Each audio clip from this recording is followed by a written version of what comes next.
Boots and Bounty Homestead. We're back in Casey's kitchen today. We've had an influx of apples coming in lately, and we're trying to do a few different things, a few new things for us this year, because we're stocked on applesauce and apple butter, even apple slices and apple jelly from last year. So we want to change it up a little bit and show you guys some new things, as well as some new things for us to be putting in our pantry. So we're going to start off by doing some apple juice. We've never done apple juice before, and it seems pretty simple. It's just going to take a little time. So that I'm going to show you the semi-easy way. You can use a juicer if you'd like to. You know, you can go back in the old days and just, squish them yourself. But, so we're going to use the pressure cooker, or you can use an Instapot. Because all you're going to do is put your apples in after you have cored them. And we just use one of the apple slicers that you just push down and just get the cores out so they're slices. Leave the peels on it, because I'm going to show you something else to do with that in the next video. So we've got all of our apples that will fit in our 2 pressure cookers here, which I have no clue how many apples it was. I'm going to say probably about 3 gallons will fit in one of these. This looks like about a 3-gallon bowl. And about 10 cups of water. And so whenever you're cutting your apples, you want to go ahead and put about 10 to 12 cups of water into the bowl while you're cutting them and keeping them under water so they don't turn brown. But you're also going to pour all of that into your pressure cooker or your Instapot. And depending on your Instapot, you may have to downsize just a little bit, depending on if you've got the 5-quart, 6-quart, or 8-quart. Just kind of adjust the recipe, or as many apples as you can fit to water. And you just, whenever you pour the water in, you just barely want the water not to even come up to the top, but just to where you start seeing it come through the apples, and then stop, because the more water you have, the weaker your apple juice will be. So we've got 2 pressure canners here. This one's already full. I wanted to wait until we got 2 of them going before I started the video. But we're going to take all of these and pour them in the pressure cooker. It doesn't matter if the rack is in the bottom or not. You can go ahead. Doesn't matter if the rack is in the bottom or not, because this is just going to be a pressure cook. This isn't a pressure canning video, or you would have to have the bottom rack in the bottom if we were using jars. But whenever you use these for food, you don't necessarily have to have the rack in the bottom unless it's something that is going to stick or easily burn. But we're only going to pressure cook these on 10 pounds of pressure here at our altitude, which is less than 1,000 feet above sea level. And we're going to pressure these with 10 pounds of pressure, and we're only going to pressure them like 5 or 6 minutes. So the biggest time is going to be taking it to come up to pressure, which will take probably about 30 minutes or so. And then once it comes up to pressure, it starts to jiggle, and then we'll start our timer. I don't do the whole letting it vent for 10 minutes and then putting the weight on and then waiting for it to come up to pressure. I don't do all that. I just let it build up pressure, and then once it gets to pressure, it starts to jiggle. Yeah, go ahead and pour the water in there, and we're going to keep all that together. And put the top on. Just line up the arrows, push down, twist, and then put 10 pounds of weight on the top. Hold on. Right. Where? No. Okay. Right there. Match it up on the hand, on the arm. Push down and twist. There you go. 10 pounds. Which one is the 10 pounds? No. Get the thing. This right here. This thing. Yeah. Okay. Then we're going to put them on high. And then we're going to wait until the weight starts to jiggle, and then start our timer and cut it down to about medium-high, between medium-high on my stove. Now, a lot of newer stoves, or stoves that don't can all the time, unlike my stove, will probably be medium-low to medium, just depending on your stove. And, of course, as I've told you before, you're going to have to learn your stove and learn your canners. So we cut them on high, and we're going to go ahead and let these come up to pressure and start to jiggle. And then once they start to jiggle, turn them down, start your timer for 5 to 6 minutes, and then all you'll do is cut it off. So we'll see you back soon once these get done. Alright guys, it is the next day, because these things were way too hot last night to even try to drain. So what we're going to do now, I've got here an old water bath canner and a large colander, and then just some thin, very loosely woven fabric that I actually got for like $1 a yard or 50 cents a yard at Walmart. Actually, no, I think it was 25 cents a yard. And I got a ton of it, so we can use it like cheesecloth. So I've got it set in here inside this colander, and now what we're going to do is drain out our pressure canner from where we cooked the apples last night and pour it into here, and then just let gravity fall to try to get most of the juice out. And then we'll see what's left, and if there's any more juice in it that we need to extract, then we'll take care of that. So come over here and I'll show you what the apples look like, and then I'm gonna get Steven to help me to pour them into this colander so they can start draining the juice out. Okay, come on over here and check this out. All right, so here is the apples. Let me show you guys. See? There's the apples, and what we're doing is draining the juice off, and then all of this pulp that's left we're going to do something with, and we're going to go ahead and get this poured over into the colander so it can go ahead and be draining. I just needed to pour that in there. You gonna be able to hold that? Or you want me to scoop it? The colander's got it.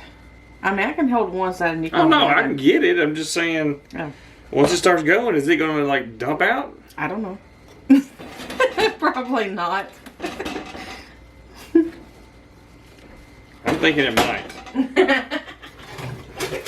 You know when you overcook oatmeal and you end up with a big blob? Well, okay, just put it up here and I'll hold the colander and then we can scoop it in there. Let's see what we got first. A lot of goop. Well, it may not be as bad as overcooked oatmeal. Yeah. No.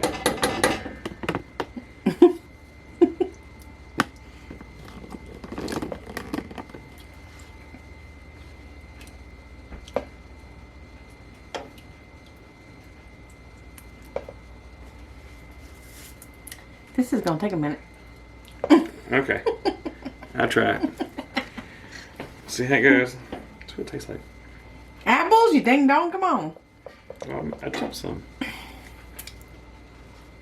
On the handles. Hang on a minute.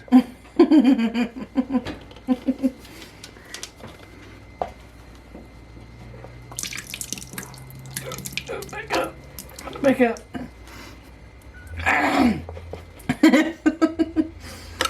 I'm gonna be wearing all of it if you don't back up and just pour it over the edge.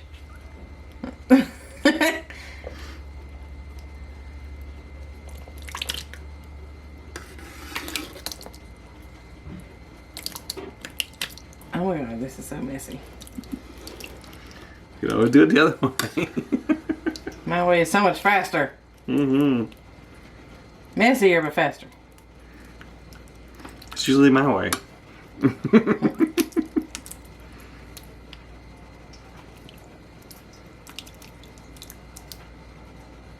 Getting close to that edge.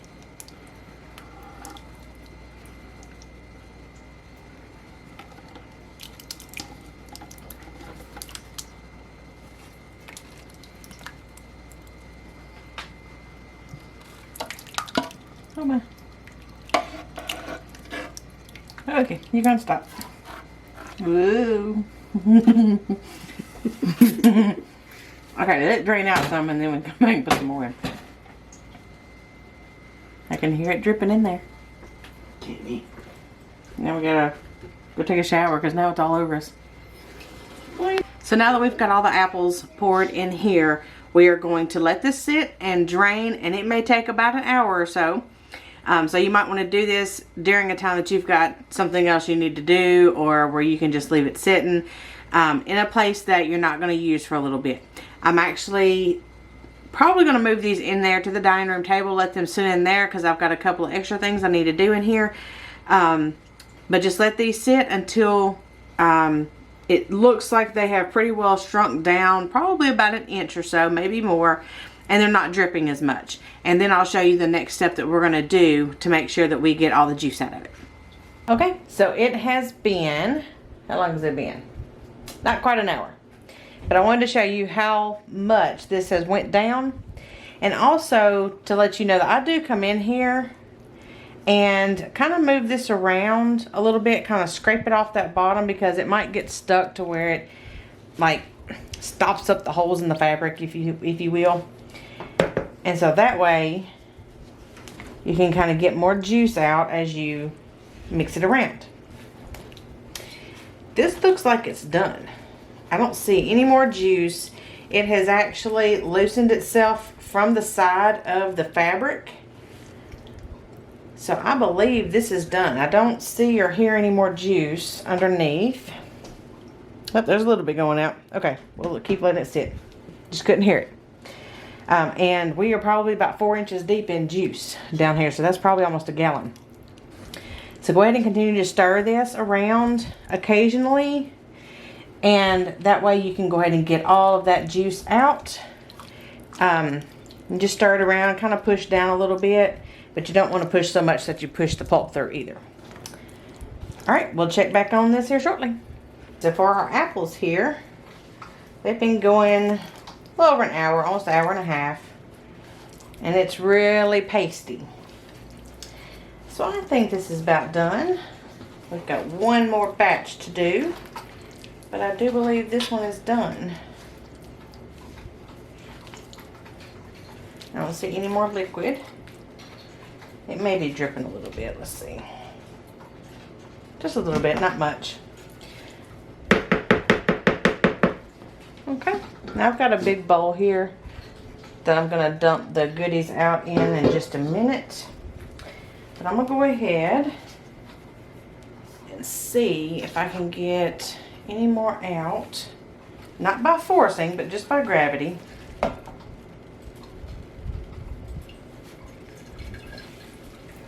Oh yeah. Because I don't want to force it and squeeze the pulp out. That kind of defeats the purpose of having juice.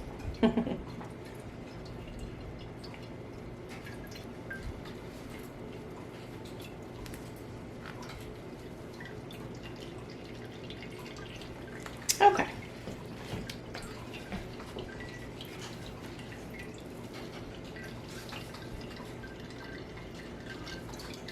That's good enough for me.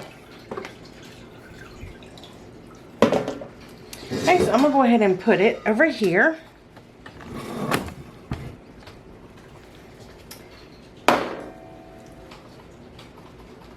And I'm going to dump it out.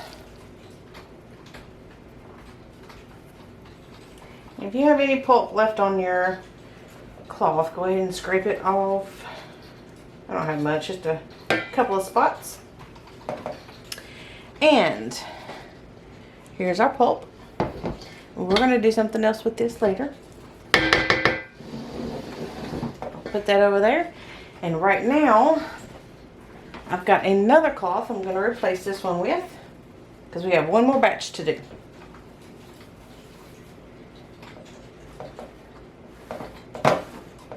So I'll get that started, and then I'll bring you guys back whenever all the juice is ready to be canned. Alright guys, we've got our apple juice here, and this is from the 2 canners that we drained out of our pressure cooked apples. So we are going to turn this on medium high, and we have to get this to a temperature of 190 degrees and keep it there for 5 minutes before we're able to jar it up. We're not going to add any sugar or anything. This is going to be straight apple juice. And we need to go ahead and get some jars ready. And I'm going to put this, you want to do pints or quarts? Doesn't really matter. Yeah, it doesn't matter. Whichever way. I mean, you get it out at a time. I mean, pint's not a whole lot, but most people don't drink a whole lot of apple juice at once. We'll do pints just in case it's like a 2 serving kind of deal or something. So we'll do it in pints. And this is, shoot, this is probably going to make 12 or 15 pints. We'll see. But we've got to get our thermometer out and keep this temperature as it warms up at 190 degrees Fahrenheit for 5 minutes. So let me go get the thermometer and I'll put it in here and turn it on. Okay, so I have a digital thermometer here that I use when I make my soap. So I'm going to turn it on the thermometer button and put it on Fahrenheit. And then all I've got to do is just let this rest in here, not touching the bottom. And here it'll give me the temperature that I am going for. Alright, I'm just going to leave it sitting there and let this warm up. That is pretty thick stuff. Oh, boiling probably help. Alright guys, we have hit 190. 190. Alright, I'm going to turn this down because I had to turn it up. It's taken like 15-20 minutes. So I'm going to turn it down. And we're going to try to keep it about 190 for 5 minutes. I've got it on medium now. And it's at 192. So I've got to cool it off just a little bit. So we're going to stir it. Woo, 194. Holy moly. But we're there. So I've just got to... I'm probably just going to cut it off. How about that? 5 minutes ain't long. I'm already up to 194. And I tried the juice as it was heating up. And I did go ahead and add a cup of sugar. Just because these are from tart apples. And it was a little tart. So we've got 5 minutes to figure it out. So, I'll bring you back and we will jar it up. Alright guys, we have kept it at 190 for 5 minutes. I actually had to cut it off. Like once it got up to 192, 194, I just cut it off. And stirred it a little bit and it has held. So we are at 5 minutes and, well probably 6 minutes now, 189. So that did great. Now, all we got to do is jar this up. And if you see right back there, whoop, right there, I've got the water bath going, got the top on, got it boiling and everything, so it's ready.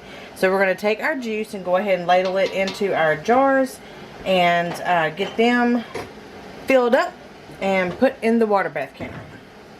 And I've got my jars on the stove. They've been sterilized, washed by Steven. And so they've been sitting on the stove, and the stove top is hot, so it's kept them fairly warm. So I'm not going to worry about, you know, having my jars hot with this liquid going in, or not worrying about them breaking, because they're staying warm in between these 2 pots and on this hot metal stove. We're going to go all the way up to a 1/4 inch headspace. Almost to the top. Because with juices, you don't want a whole lot of air in your jars.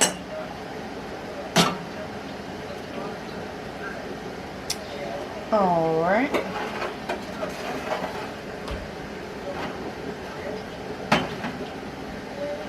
So I'm going to finish these up and I'll let you know how many I have.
Alright guys, so we've got all these in jars. We ended up having Let me count. 1, 2, 3, 4, 5, 6, 7, 8, 9, 10, 11, 12, 13, 14. 14 and 3/4. Not quite a full 15. But that's okay. Because we can just leave that 15th jar out and let it go in the refrigerator, and then we'll drink it. The other 14 we're going to water bath real quick. Actually 12 is in here, and I've got 2 sitting to the side that I'll put in the next round of water bathing. And so we'll have those 14 apple juices put up. Turn out to be really pretty. It's a real pretty, I don't know if like a, it's got a pink tint to it. Like an amber pink.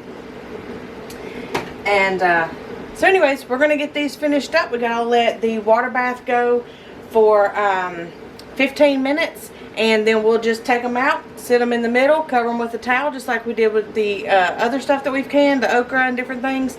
And let them seal overnight. We'll check them in the morning. And if anything hasn't sealed, then we'll go ahead and put it in the refrigerator and use it. So that is it for the apple juice. I hope you guys go out and make you some fresh apple juice with the apples coming in this time of year. And be checking for my next couple of videos, because I am doing a 3-in-1 recipe kind of thing. So you've got to watch all 3 of them, and it'll be one batch of apples that you get all 3 recipes from. So stick around and stay tuned for those, and we'll see you next time. Bye guys.